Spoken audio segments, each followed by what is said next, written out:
পরের দিন আমি যে রাত্রে এসে শুইছি ফজরের নামাজের টাইমে আমি মারে উঠাইছি, ওই যে মার রুমে গিয়ে যে মা নামাজের জন্য ওঠেন, এ উঠাইয়া মা মুখ চোখ খুললে বিশ্বাস করে মা প্রথম কথাটা বলছে, ভূত হেতে আমার লোকে দেহা না করিয়া কেমনে গেল? ওই আমার বাইটা, যে বাইটা, মানে আমি অবাক হয়ে গেলাম, হায় মা, একবার তোমার সাথে সন্তান দেখা করলো না তো ফজরের ওয়াক্তে মার প্রথমেই মনে পড়লো এই কথা যে ফুদ হেতে আমার লগে দেখা না করে কেমনে গেল? আমি দিনের বেলা একটু পরেই ফোন দিয়ে কইছি, তুমি শেষ মনে করলে তাড়াতাড়ি আগে মার গেছে একবারও জ্বললে যাবে। মা জিগাইছে তোমার কথা সব,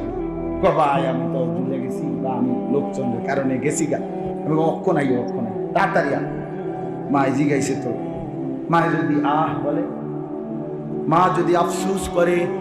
ক্ষতি হবে কিনা সন্তানের?